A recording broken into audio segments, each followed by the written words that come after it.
What's good, everybody? Welcome back to the Patrick Show. I got a special guest here today, my man Coley Cole. This is about to be an exciting podcast. Coley Cole, Coleslaw, Cole, man, you name it, right? So, floor is yours, Cole. Just tell folks a little bit about yourself, like your school, major, your ambitions, just whatever, man. I'm a first-year student at NC State. I'm studying civil engineering, and right now I'm just focused on, I guess, getting my schoolwork done, lifting weights, gaining weight, and that's pretty much it. Yeah, man, you looking a little big, man. You making me look a little tired today, fellas. They got my dorm parked right beside the dining hall, so that kind of helps me out. Yeah, you got the whole setup. I feel that. All right, so as always on the podcast, we'll say a short prayer. So let's go ahead and just bow our heads real quick.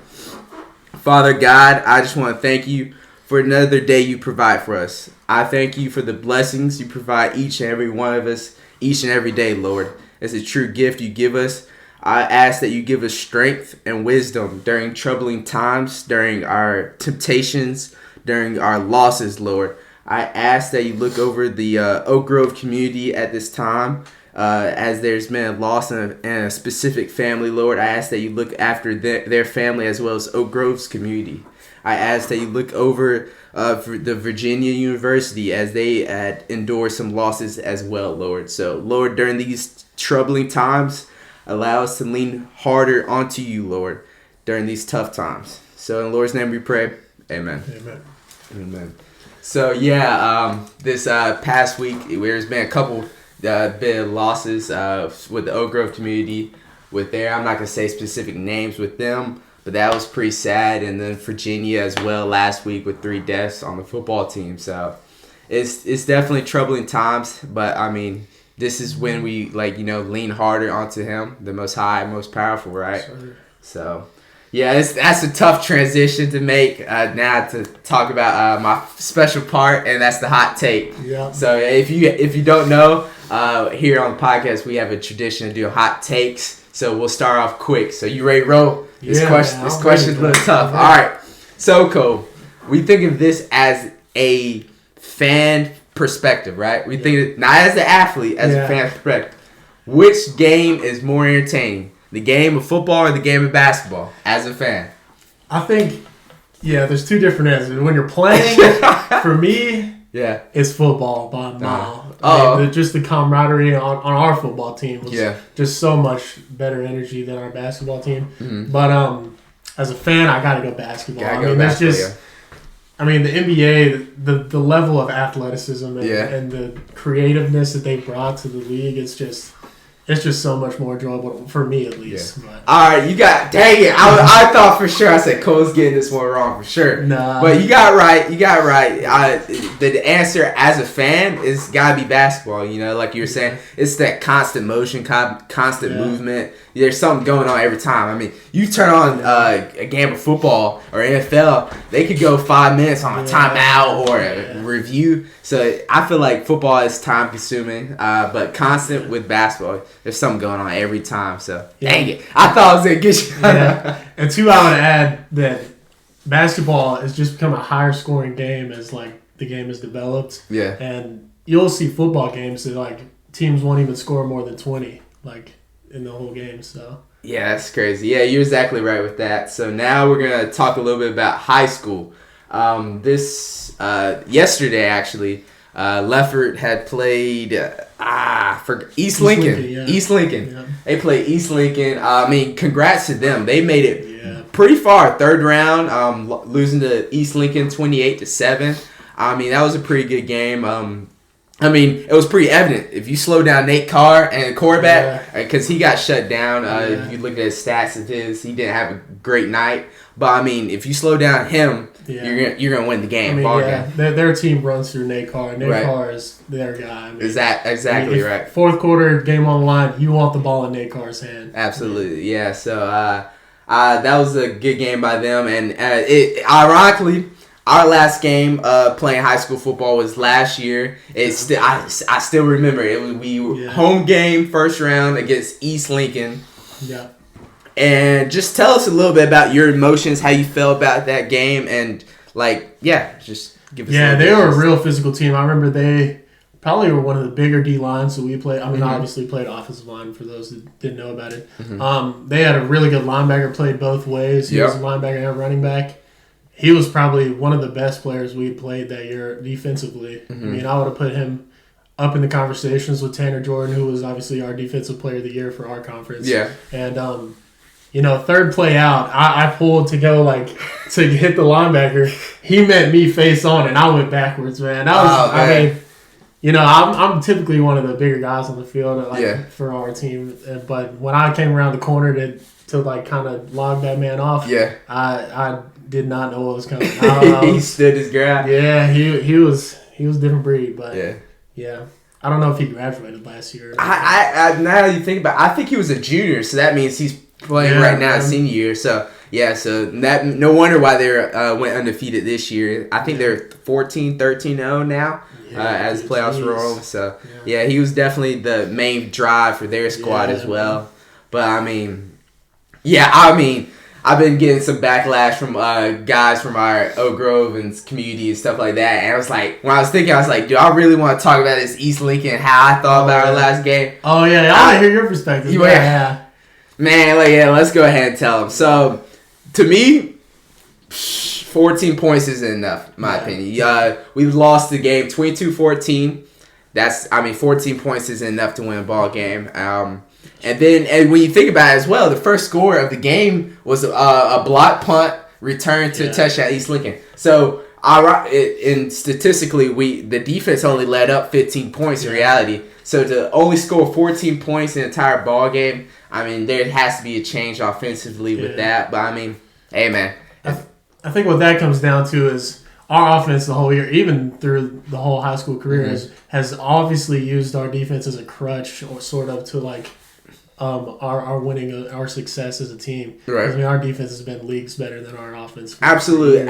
I agree with that. It's just that, whenever it comes to crunch time, the defense is worn out because they're out there on the field, dogging it out throughout the whole game. Yeah. And so it's and then we've always had, Oak Grove's kryptonite has always been the pass game, the throw game. So I had anticipated that. So, yeah. But now, I don't want to go back on history and stuff like that. You want to move on, continue to move forward with life. But next up is Oak Grove basketball. Yeah. So football season, everybody in our conference, Mid-Piedmont, has exited out in the playoffs for football. So we're going to now start talking more so of the basketball world. And so now, Oak Grove basketball. Their first tip-off is November 21st. They're playing against Trinity at Trinity. I don't know why we keep I'm not sure why we keep playing Trinity, man. I was looking at, did my little bit of research. We are 0-9 against Trinity. We have not won a single game against Trinity. Yeah. We never won an opening season game either in basketball. If you don't know, based off of those stats, you can find it pretty evident that we are not the greatest at basketball. Yeah. So, Cole, talk to me. Rumor has it this year is the best year of Oak Grove basketball. What do you think about that? I think we have a lot of talent on our team. Gavin Stinson obviously is going to be our main guy this year, as he was, probably last year. But, correct, right. I think what this year comes down to is A, Gavin Stinson and his ability to move the ball. Right. And then B, their ability to play small ball. Because, they're coming back with, maybe one guy over 6 foot. Probably none over 200 pounds, that kind of range. Yeah. When it comes down to teams like Ledford, where you have guys like Nate Carr, obviously a really physical guy. Yeah. And then also Cannon Roberts, he's, he was a handful for me and Frank to handle with, much less these guys that aren't. I agree with you on both with that. It's just that, exactly like you were saying, it's based offensively, they should do fine. When they have their two main scores from last year, both juniors, was Gavin. He had averaged 13.9, and Lane Kimmer, who averaged 9.6 points. So offensively, I think they'll do fine scoring the ball. But the issue is defensively, where they're doing at that. And then size. Size has always been the issue with Oak Grove, as you're saying. But when I was looking at Max Preps, I was like stunned. They have like 5 guys above 6 foot right now, and one of those is actually the man, the myth, the legend, the GOAT, or not. Who I said GOAT? That's way too early. Way too early to say that. But the man, the myth, the legend, the freshman Max Van Wiesenheimer. I've never said. If you don't know, we always call him V-Dub, Coach V-Dub. That's his son. Is Max? He's a freshman, and what do you think? This being his first game against Trinity, how much playing time, or do you think he'll be getting? I mean, he came around with us a few times at practice, and I mean, there was no drop off at all. I feel like he could run with us. I mean, obviously, he's got a lot of development to do, in the weight room and stuff like that. I mean, he's got the speed. He's got a good shot on him. He's got good form. I think he's a very technically skilled player. I mean, obviously, his dad's a coach. He played at high point. I mean, he's going to teach you the right fundamentals at a young age. He knows how to play the game. And, I would imagine that he gets quite a decent amount of playing time if not starting. I mean. Oh, wow. Oh, started. Okay. Okay. It's just hard to say because, we have a lot of talented guards ahead of him. It's just hard to see him starting over, Gavin and Lane. And then, But, obviously Dalton as well. Right, as well. But when I was looking, I was like, he must have got a strong growth spurt because he, last year during this time, he was like 5'8". So now they have him listed at 6 foot. So obviously eventually he was gonna grow, right? Yeah. And Coach V-Dub is he's tall as well. So what's the score prediction? First game of the season, Trinity, Oak Grove at Trinity. Never won a game against Trinity. Never won opening season. Is this year different? In order for Oak Grove to win this game, they need to at least score 70 points. I feel like defensively, they're not going to be able to hold teams below, 60, 50 points. For my prediction for the score, that's hard to say. Yeah. I'm going to put my faith in Oak Grove. I'm going to go 65-52 Oak Grove. Wow. I'm a bold take. Bold take right there because like I just told you stats. Winning this game is already 2 school records are broken right there. Yeah. First time beating them in the first game, going 1-0. Yeah. And I'm gonna be real with you. There's a guy from Trinity. You probably don't remember. Number 23. His name was Dominique Payne. Absolute stud. I remember when he played us last year. He was only a sophomore that time, and he was working us fellas. I think he was definitely in the double digits in points when we played him, but. He's about 6'2", 205, so he's got good weight on him. Yeah. I don't think anybody at Oak Grove can guard him. But you know how Oak Grove is. We love our 2-3, 3-2 zone. Yeah. So, but I don't think there's an answer for him, and that's why I believe it's going to be the same old loss. Probably, I would say 63-49, 63-49 Trinity. Yeah. But I can imagine them scoring a lot more points. And also, I don't remember if we actually played. Were we still in playoffs when we played them, or?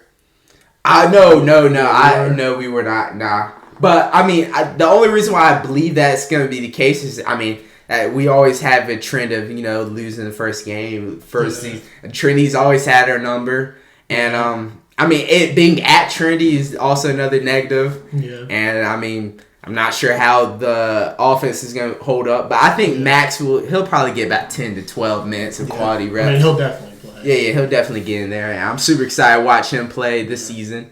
I know. I think he has the best potential out of any player to go through Oak Grove for as far as. Oh, absolutely. I agree with that. It's been a while since we have had a freshman on varsity since beginning of Oak Grove time. We only had so he's definitely first one with that one. So kudos to him.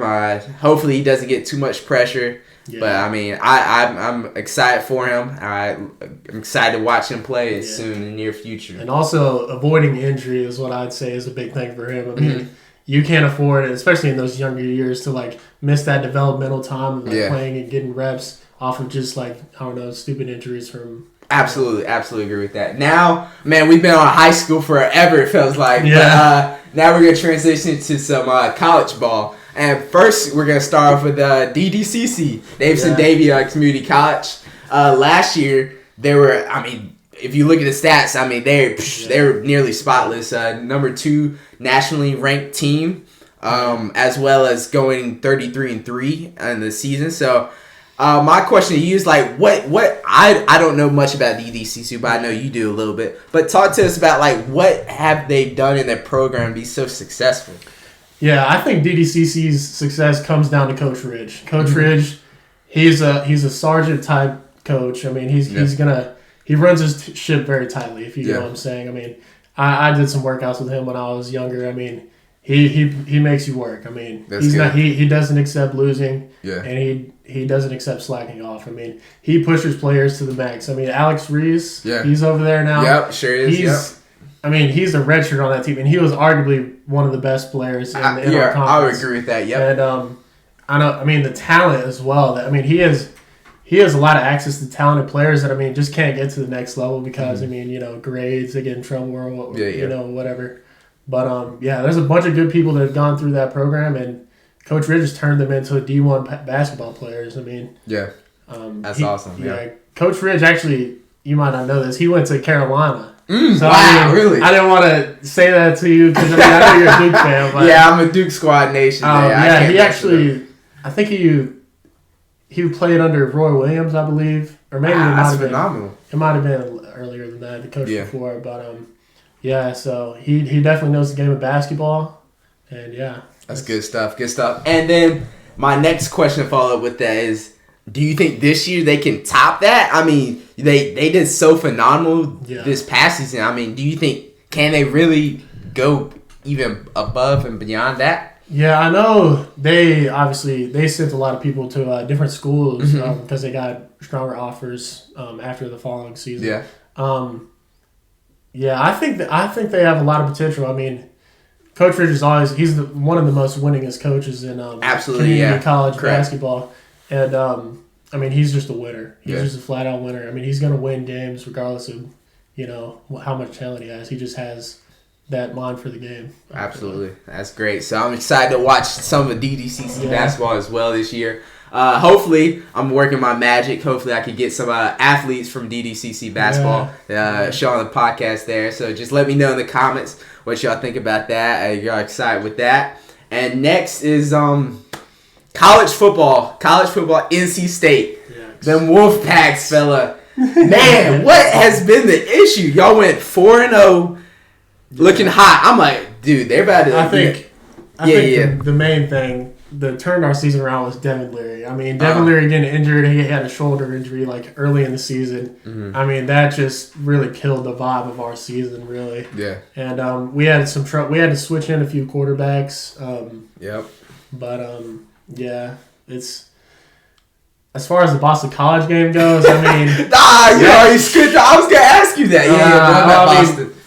Jeez, right. It just comes down to that last play. I mean, they got beat. Yeah. And, taking field goals. I mean, we didn't capitalize on them. Obviously our offensive drives, we didn't get all the way down the field. I mean, you got to score at the end of the day. But, I mean, Chris Dunn, he's going to make his shots from deep because he's that guy. He's from Davis County. That's right. Represent the squad. He's that guy. And, I feel that. Yeah, so, like I was saying, they went 4-0 and then went 3-3 this second half. And now that Boston College game, what surprised me was when they went 14-0 early in mid first quarter. I was like, oh, this is about to be a blowout, as it should be. But then Boston College hanged in there throughout the whole game. And then that last drive to finish off. I don't know if you watched it, but that pass interference, I think that was I don't think that was enough for a pass interference. And you hate to see when those referees have have effect on the game, and possibly that was game changing right there, right there to make right there. So and the funny thing is, people that watch it at home don't know this, but I was actually in my dorm watching this game. I had some stuff going on, and some of my suite mates were coming back because they were up 14-0. They thought it was just going to be a blowout. And then they come back. By the time they got back, we had lost the game. And they're like, bro, what happened? So that's crazy. And how do you think today they're playing against Louisville? They're 6-4. NC State 7-3. NC State at Louisville what do you think the score is going to be, and who's winning that game? I think this is like a statement game for NC State. If they want to prove that they, still got.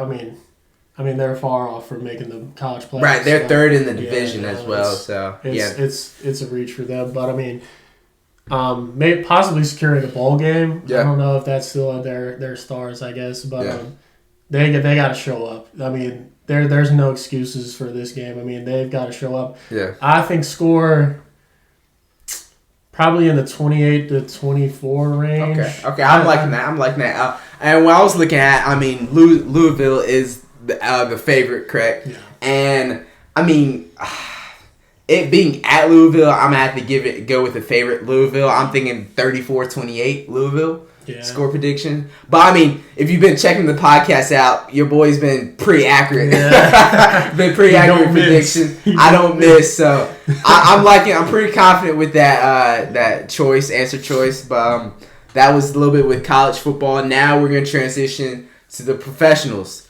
Being first with your Celtics. Big Celtics guy. So I'm not sure exactly what their record is currently, but they're looking good right now. Yeah, we're on an 8-game winning streak, I believe, or maybe 9, including last night's win against the Pelicans. But a lot of people had doubts about this team coming off a lot of controversy with the coach. I mean, he got into some trouble with the management and all that. Yeah. I'm not gonna get into too much of that. I'm sure y'all already know that. I mean, y'all right. Know. If y'all know basketball, that's the big story. Right. But the interim coach or whatever, I don't know how you say it. He's been doing a really good job. Yeah. I think the main challenges going into this season were Robert Williams' injury. He had knee surgery, I believe, the off season before this season, and he's out for a good, 2 or 3 more months, I believe.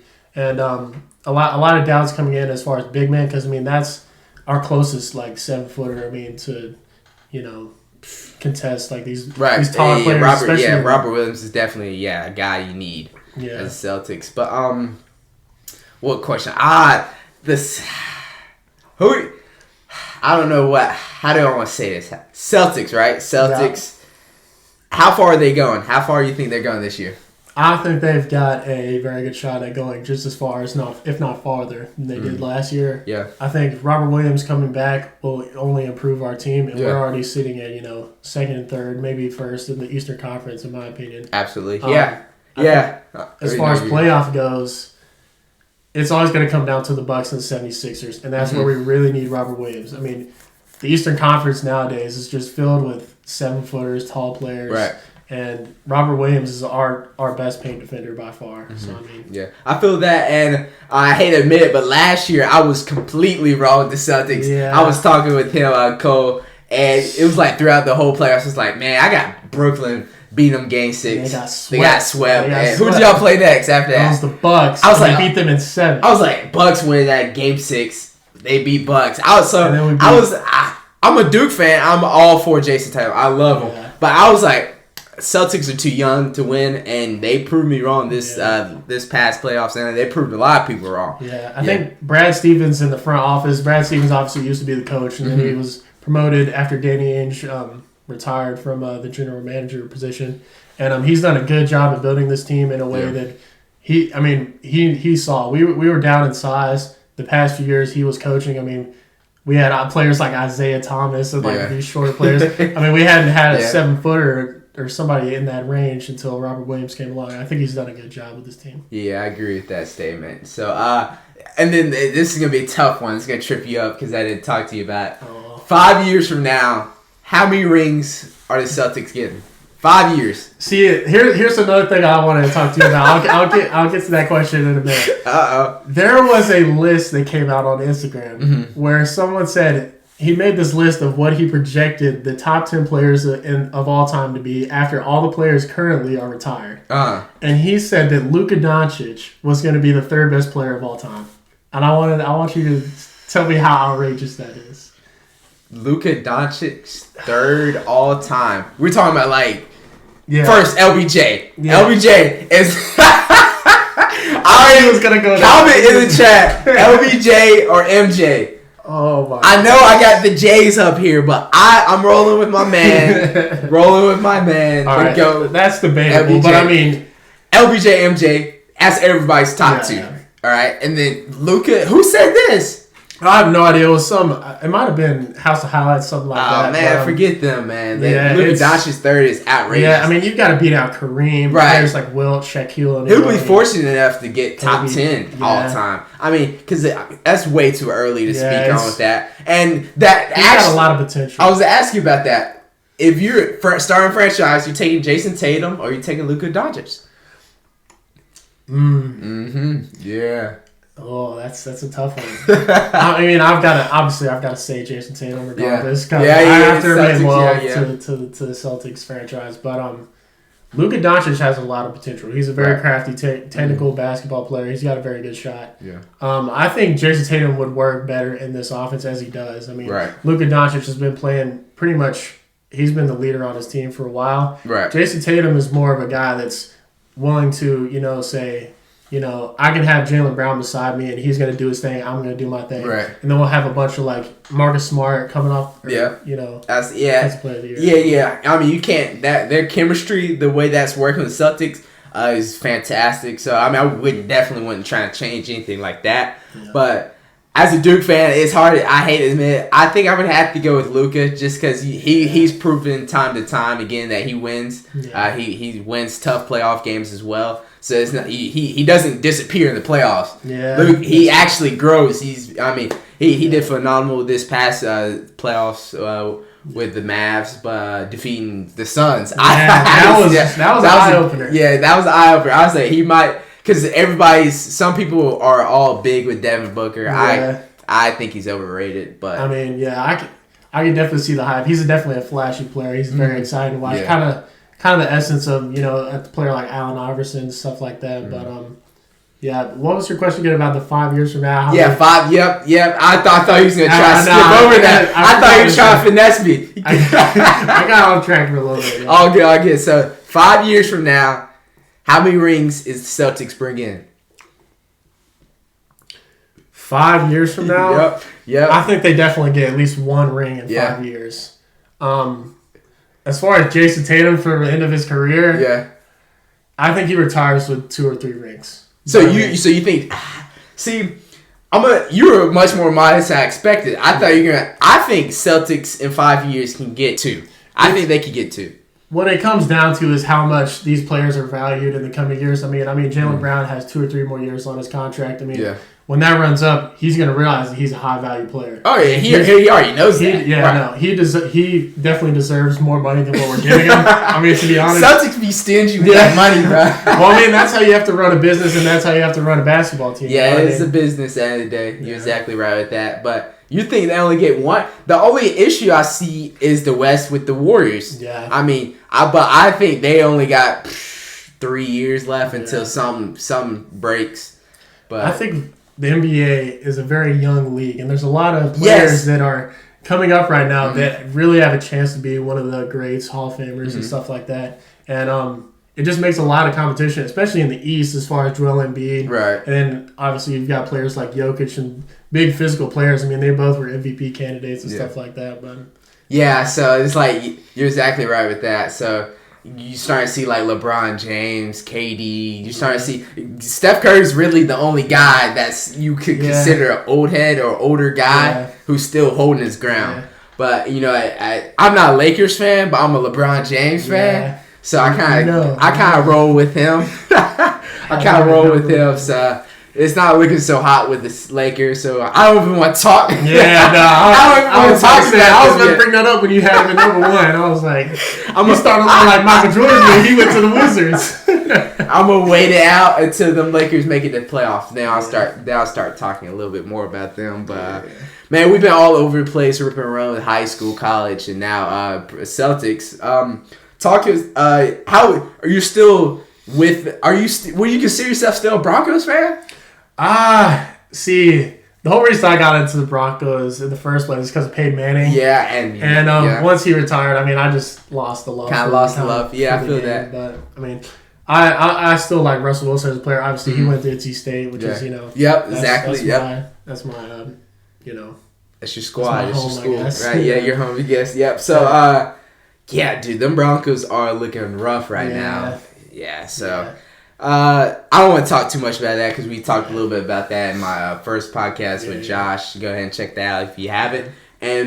But Mike, how about them Cowboys? Right? Oh, you're a Cowboys cat or not? This is, bro. He's the most cliche sports fan of all time. Me? You're a LeBron James stan. Oh my goodness. And you're a Cowboys fan. It doesn't get more cliche than that. Oh, I guess. See, that's why you gotta love this, right? You always got, it's either you love them or hate. I like same thing with Duke. It's like I kind of mess with the schools that it's like it's either you're gonna be my boy, you dabbing me up, or you hating on this of me. Yeah. But the Cowboys, if you didn't check my second podcast with Kelton Jim, I was right again with the score prediction. I said I was talking about, and you could just go back and look at, but I was saying how, man, something's telling me in my guts, telling me Aaron Rodgers and the fellas are gonna click. And what did they do? They clicked and beat Cowboys in overtime. So that was hurt a little bit, but it's all right. We dropped down to third in the division now, and it's gonna be a fight, like I've been saying, to get in the playoffs. But hopefully Zeke can get back. We need to feed that boy, but Zeke's no longer the best running back anymore. Yeah, no, he's Tony Pollard's the guy. I mean, football again is just one of those young man's games. Yeah, I mean, it's not like baseball where you can swing a bat till you're pushing 40 and stuff like that. So, So hate to see it, but I mean, Tony Pollard is his squad now. I would say him and Dak, but keep moving on with that, and then on to my big time question, Cole. You ready? You ready for this big time question? Right. You ready? Let's hear it. So first off, we always talk about basketball in high school. You told me that you got Oak Grove beating Trinity, right? Yes. That's what you said. Yes. So in this hour conference, I think there's. What do you think their record's going to be this season? Simple as that. I'm just going to be blank with it. I mean, I think going into the season, obviously, Ledford's team would be again as far as the conference goes. I think, there's a lot of winnable games on this, schedule. It's hard to say. I mean, I could see them definitely having one of the better records in Oak Grove history. Right. I that should be the goal. They should be able to do that. And when you look at the conference, isn't anything crazy like it has been. I mean, you got North still on their downhill basketball season. I mean, Ledford is still gonna. I mean, I would be surprised if Ledford doesn't win the conference by a mile. Yeah. They should still be. I mean, North did have a lot of younger players. Right. But they're going to be like sophomores, juniors, so they're still fairly young. And you still have Gavin Lane and Dalton as well. So hopefully they can still take care of North as well as Montgomery and Ashboro. I totally forgot about Ashboro. They were up there. So I think they'll, like you were saying, I think they should be one of their best records this year. Mm-hmm. But it's still going to be a losing record. You think so? I still think it's going to be a losing record for sure. What do you think? So you think they're going to beat 500? I think they might go 500 on the money. I mean, think so? It's hard to say this early in the season. You got to see how well they play small ball. I mean, absolutely, that's what it's going to come down to. But, I mean, with that, we're kind of like dissing a little bit with the big. So, hopefully, I don't know anything about the bigs. KJ can come back. Like that. So, I'm not sure what the other guy is as well, but he's like 6'5". So, hopefully the bigs can do something because that's the test really comes to is what the big guys are going to do for them. But, that's about the gist of my questions. I appreciate you coming out. Shout out to Cole. We'll definitely give you your socials as well as my man behind the camera, Jayson, Jay Sizzle. He's my dog as well. So we'll definitely in the near future have him on the podcast as well. But go ahead and floor is yours, Cole. Just tell the folks a little bit anything else you want to say or have any questions. Obviously shout out goes to the Oak Grove family with that going on and absolutely Virginia and all that. But that's probably all I have to say. Yeah, I feel that. Yeah, so like we've been saying, during these troubling times, it's when you lean most on the Most High, right? So definitely enjoyed it. Thank you for coming out here. And as always on the tradition, right before we exit out, we're just gonna say peace, hold it out, and we'll have a countdown. You ready, bro? All right. All right, 3, 2. 1. Peace. Don't forget to like, comment, and subscribe. Thank you for watching.